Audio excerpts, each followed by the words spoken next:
ನಮಸ್ಕಾರ ಎಲ್ಲರಿಗೂ ರಮ್ಯಾ ಮನೆ ಅಡುಗೆ ಚಾನೆಲ್ಗೆ ಸ್ವಾಗತ। ಈ ವಿಡಿಯೋದಲ್ಲಿ ಗೋಧಿ ಹಿಟ್ಟಿನ ಶಂಕರಪಾಳೆನ ಹೇಗೆ ಮಾಡೋದು ಅಂತ ಹೇಳಿ ನೋಡೋಣ। ತುಂಬಾ ಕ್ರಿಸ್ಪಿ ಆಗಿರುತ್ತೆ, ತಿನ್ನೋದಕ್ಕೂ ಕೂಡ ತುಂಬಾ ಚೆನ್ನಾಗಿರುತ್ತೆ। ಹೇಗೆ ಮಾಡೋದು ನೋಡೋದಕ್ಕಿಂತ ಮುಂಚೆ ಚಾನೆಲ್ಗೆ ಯಾರು ಸಬ್ಸ್ಕ್ರೈಬ್ ಆಗಿಲ್ಲ ದಯವಿಟ್ಟು ಚಾನೆಲ್ಗೆ ಸಬ್ಸ್ಕ್ರೈಬ್ ಆಗಿ। ಇವಾಗ ಒಂದು ಮಿಕ್ಸರ್ ಜಾರ್ ತಗೊಂಡು ನಾನಿಲ್ಲಿ ಒಂದು ಅರ್ಧ ಬೌಲ್ನಷ್ಟು ಸಕ್ಕರೆ ತಗೊಂಡಿದ್ದೀನಿ, ಅದಕ್ಕೇನೆ ಒಂದೆರಡು ಏಲಕ್ಕಿನ ಬಿಚ್ಚಿ ಹಾಕೊಂಡಿದ್ದೀನಿ। ನಂತರ ಒಂದು 3 ಚಮಚದಷ್ಟು ರವೆಯನ್ನು ಹಾಕ್ತಾ ಇದ್ದೀನಿ। ಸಣ್ಣ ರವೆ ಬರುತ್ತಲ್ಲ ಆ ರವೆನ ಹಾಕೊಳ್ಳಿ। ರವೆಯನ್ನು ಹಾಕೋದ್ರಿಂದ ಶಂಕರಪಾಳೆ ತುಂಬ ಕ್ರಿಸ್ಪಿಯಾಗಿ ಬರುತ್ತೆ, ಅದಕ್ಕೋಸ್ಕರ ರವೆ ಸೇರಿಸಿದ್ದು। ಇವಾಗ ಇದನ್ನು ಗ್ರೈಂಡ್ ಮಾಡ್ಕೊಳ್ಳೋಣ। ನೋಡ್ಬೋದು ಈ ಥರ ಚೆನ್ನಾಗಿ ಗ್ರೈಂಡ್ ಮಾಡಿ ಇಟ್ಕೊಂಡಿದ್ದೀನಿ। ಇದನ್ನು ಸೈಡಲ್ಲಿ ಇಟ್ಬಿಟ್ಟು ಈ ಕಡೆ ಒಂದು ಪಾತ್ರೆ ತಗೊಂಡು ಅರ್ಧ ಬೌಲಷ್ಟು ಸಕ್ಕರೆಗೆ 2 ಬೌಲ್ನಷ್ಟು ಗೋಧಿ ಹಿಟ್ಟನ್ನು ನಾನು ಬಳಸ್ತಾ ಇದ್ದೀನಿ। 2 ಬೌಲ್ನಷ್ಟು ಗೋಧಿ ಹಿಟ್ಟನ್ನು ಸೋಸ್ಕೊಂಡು ತಗೊಳ್ಳೋಣ। 2 ಬೌಲ್ ಗೋಧಿ ಹಿಟ್ಟಿಗೆ ಅರ್ಧ ಬೌಲ್ ಸಕ್ಕರೆ ಪರ್ಫೆಕ್ಟ್ ರುಚಿಯಾಗಿರುತ್ತೆ। ಇವಾಗ ಈ ಗೋಧಿ ಹಿಟ್ಟಿಗೆ ನಾವೇನು ಸಕ್ಕರೆನ ಗ್ರೈಂಡ್ ಮಾಡಿ ಇಟ್ಟಿದ್ವಿ, ರವೆ ಸಕ್ಕರೆ ಏಲಕ್ಕಿ ಎಲ್ಲ ಹಾಕ್ಕೊಂಡು ಆ ಪೌಡ್ರನ್ನ ಇದಕ್ಕೆ ಹಾಕೊಳ್ಳೋಣ। ನಂತರ ಒಂದು ಸ್ವಲ್ಪ ಉಪ್ಪನ್ನು ಹಾಕ್ತಾ ಇದ್ದೀನಿ। ಉಪ್ಪು ಹಾಕೋದ್ರಿಂದ ರುಚಿನೂ ಕೂಡ ತುಂಬ ಪರ್ಫೆಕ್ಟಾಗಿ ಬರುತ್ತೆ। ಇವಾಗ ನಾನು ಒಂದು 2-3 ಚಮಚದಷ್ಟು ಬೆಣ್ಣೆನ ಕಾಯಿಸ್ಬಿಟ್ಟು ಹಾಕ್ತಾ ಇದ್ದೀನಿ। ಬೆಣ್ಣೆ ಇಲ್ಲ ಅಂದರೆ ತುಪ್ಪನೂ ಸಹ ಹಾಕ್ಕೊಳ್ಬೋದು। ಸ್ವಲ್ಪ ಚೆನ್ನಾಗಿ ಕಾಯಿಸ್ಕೊಂಡು ಹಾಕ್ಕೊಳ್ಳಿ। ಅದನ್ನು ಹಾಕ್ಕೊಂಡು ಇದನ್ನೊಮ್ಮೆ ಚೆನ್ನಾಗಿ ಮಿಕ್ಸ್ ಮಾಡ್ಕೊಳ್ಳೋಣ। ನಾನಿಲ್ಲಿ ಸ್ವಲ್ಪ ಸುಡ್ತಾ ಇತ್ತು ಬೆಣ್ಣೆ, ಅದಕ್ಕೋಸ್ಕರ ಮೊದಲಿಗೆ ಚಮಚದಿಂದ ಮಿಕ್ಸ್ ಮಾಡಿಕೊಂಡು ನಂತರ ಇದನ್ನು ಚೆನ್ನಾಗಿ ಡ್ರೈ ಮಿಕ್ಸ್ ಮಾಡ್ಕೊಳ್ಳೋಣ। ಎಲ್ಲನೂ ಕೈಯಿಂದನೇ ಚೆನ್ನಾಗಿ ಬೆರೆಯೋ ಹಾಗೆ ಮಿಕ್ಸ್ ಮಾಡ್ಕೊಳ್ಬೇಕಾಗುತ್ತೆ। ನೋಡ್ಬೋದು ಇವಾಗ ಮೊದಲಿಗೆ ಎಲ್ಲನೂ ಚೆನ್ನಾಗಿ ಮಿಕ್ಸ್ ಮಾಡಿಕೊಂಡು ಇವಾಗ ಸ್ವಲ್ಪ ನೀರನ್ನು ಹಾಕ್ತಾ ಈ ಹಿಟ್ಟನ್ನು ನಾದ್ಕೊಳ್ಳೋಣ। ನೀರನ್ನು ಒಮ್ಮೆಲೆ ಹಾಕ್ಲಕ್ಕೆ ಹೋಗಬೇಡಿ, ಸಕ್ಕರೆ ಇರುತ್ತಲ್ಲ ಅದು ನೀರು ಜಾಸ್ತಿ ಬೇಕಾಗೋದಿಲ್ಲ, ಅದಕ್ಕೇ ಸ್ವಲ್ಪನೇ ನೀರನ್ನು ಹಾಕ್ಕೊಂಡು ಹಿಟ್ಟನ್ನು ನಾದ್ಕೊಳ್ಬೇಕಾಗುತ್ತೆ। ಹಿಟ್ಟನ್ನು ತುಂಬ ತೆಳುವಾಗಿ ನಾದ್ಲಕ್ಕೆ ಹೋಗಬಾರ್ದು, ಇಲ್ಲಿ ಸ್ವಲ್ಪ ಗಟ್ಟಿನೇ ಇರಬೇಕು ಹಿಟ್ಟು, ಅದಕ್ಕೇ ಜಾಸ್ತಿ ನೀರನ್ನು ಹಾಕ್ಕೊಂಡು ನಾದ್ಲಕ್ಕೆ ಹೋಗಬಾರ್ದು। ಸ್ವಲ್ಪ ನೀರನ್ನೇ ಹಾಕ್ಕೊಳ್ತಾ ಇದನ್ನು ನಾದ್ಕೊಳ್ಳೋಣ। ಪೂರಿ ಹಿಟ್ಟಿನಕ್ಕಿಂತ ಸ್ವಲ್ಪ ಗಟ್ಟಿನೇ ಇರಬೇಕಾಗ್ತದೆ ಈ ಹಿಟ್ಟು। ನೋಡ್ಬೋದು ನಾನಿಲ್ಲಿ ಸ್ವಲ್ಪ ನೀರು ಹಾಕ್ಕೊಂಡು ಈ ಹದಕ್ಕೆ ನಾದಿ ಇಟ್ಕೊಂಡಿದ್ದೀನಿ। ಇದನ್ನು ಒಂದು 10 ನಿಮಿಷ ನೆನೆಲಿಕ್ಕೆ ಬಿಡೋಣ।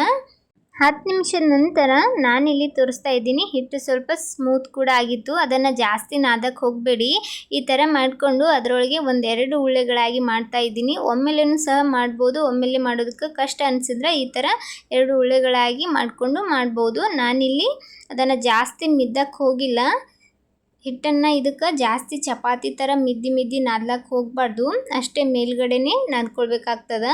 ಇವಾಗ ಈ ಥರ ಉಳ್ಳೆಗಳಾಗಿ ಮಾಡಿಕೊಂಡು ಕೆಳಗಡೆ ಒಂದು ಸ್ವಲ್ಪ ಹಿಟ್ಟನ್ನು ಡಸ್ಟ್ ಮಾಡಿಕೊಂಡು ನೀವು ಚಪಾತಿ ಥರ ಲಟ್ಟಿಸ್ಕೋಬೇಕಾಗುತ್ತೆ।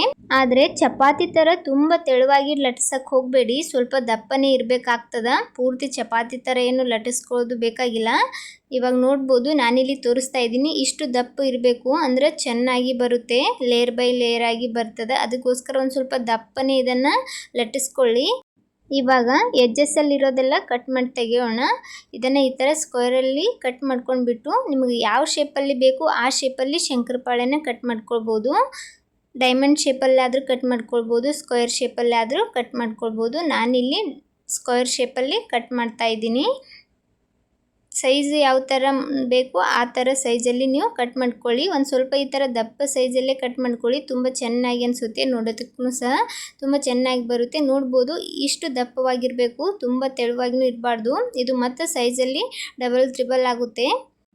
ಈ ಕಡೆ ಎಣ್ಣೆನೂ ಸಹ ಕಾಯ್ಲಕ್ಕೆ ಇಟ್ಕೊಂಡಿದ್ದೆ, ಎಣ್ಣೆನೂ ಚೆನ್ನಾಗಿ ಕಾಯ್ದಿತ್ತು। ಚೆನ್ನಾಗಿ ಕಾಯ್ದಿರುವಂಥ ಎಣ್ಣೆಗೆ ನಾವು ತೊಗೊಂಡಿರೋದನ್ನು ಹಾಕ್ಕೊಳ್ಳೋಣ। ನೀವು ಒಮ್ಮೆಲೆ ಈ ಥರನೂ ಸಹ ಹಾಕ್ಕೊಳ್ಬೋದು, ಎಣ್ಣೆ ಸಿಡೋದಿಲ್ಲ ಹೀಗೆ ಹಾಕೋದ್ರಿಂದ। ಈ ಥರ ಹಾಕ್ಲಿಕ್ಕೆ ಆಗಲಿಲ್ಲ ಅಂದ್ರೆ ಒಂದೊಂದಾಗಿನೂ ಸಹ ನೀವು ಎಣ್ಣೆ ಒಳಗೆ ಆರಾಮಾಗಿ ಬಿಟ್ಕೊಳ್ಬೋದು, ಹಾಕುವಾಗ ಸ್ವಲ್ಪ ಹುಷಾರಾಗಿ ಹಾಕ್ಕೊಳ್ಳಿ। ಶಂಕರಪಾಳೆನ ಹಾಕಿದ ತಕ್ಷಣ ಮುಟ್ಟೋದಕ್ಕೆ ಹೋಗಬೇಡಿ, ಅದನ್ನು ಹಾಗೆ ಸ್ವಲ್ಪ ಹೊತ್ತು ಫ್ರೈ ಆಗ್ಲಿಕ್ಕೆ ಬಿಡಬೇಕು। ಎಲ್ಲ ಲೇಯರ್ ಬೈ ಲೇಯರ್ ಫ್ರೈ ಆಗಬೇಕಲ್ಲ, ಅದಕ್ಕೋಸ್ಕರ ಅದನ್ನು ಒಂದು ಸ್ವಲ್ಪ ಹೊತ್ತು ಫ್ರೈ ಆಗ್ಲಿಕ್ಕೆ ಬಿಡಿ।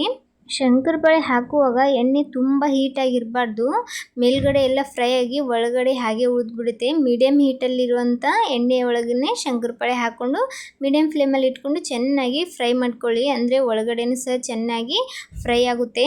ಒಂದು ಸ್ವಲ್ಪ ಹೊತ್ತು ಬಿಟ್ಟು ನಂತರ ಚಮಚದಿಂದ ಈ ಥರ ಅಲ್ಲಾಡ್ಸ್ತಾ ಎಲ್ಲ ಕಡೆ ಅದನ್ನು ಫ್ರೈ ಮಾಡ್ಕೊಳ್ಳಿ, ಚೆನ್ನಾಗಿ ಕಲರ್ ಬರೋವರೆಗೂ ಅದನ್ನು ಫ್ರೈ ಮಾಡ್ಕೊಳ್ಬೇಕಾಗುತ್ತೆ। ಆದಷ್ಟು ಮೀಡಿಯಮ್ ಫ್ಲೇಮಲ್ಲಿ ಇಟ್ಕೊಂಡೆ ಶಂಕರಪಾಳೆನ ಫ್ರೈ ಮಾಡ್ಕೊಳ್ಳಿ, ತುಂಬ ಚೆನ್ನಾಗಿ ಬರುತ್ತೆ. ನೋಡ್ಬೋದು ಇವಾಗ ಕಲರ್ ತಾನಾಗೆ ಚೇಂಜ್ ಆಗ್ತಾ ಇದೆ.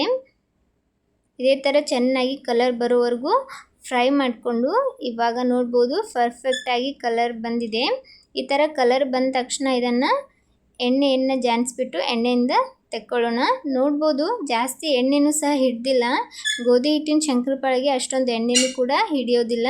ನೋಡಿ ಎಷ್ಟು ಚೆನ್ನಾಗಿ ಕಲರ್ ಬಂದಿದೆ, ಎಣ್ಣೆನೂ ಸಹ ಜಾಸ್ತಿ ಹಿಡ್ದಿಲ್ಲ. ಉಳಿದಿರುವಂಥ ಎಲ್ಲ ಶಂಕರಪಾಳೆನೂ ಸಹ ಇದೇ ಥರ ನಿಧಾನವಾಗಿ ಹಾಕ್ಕೊಂಡು ಫ್ರೈ ಮಾಡ್ಕೊಳ್ಳೋಣ.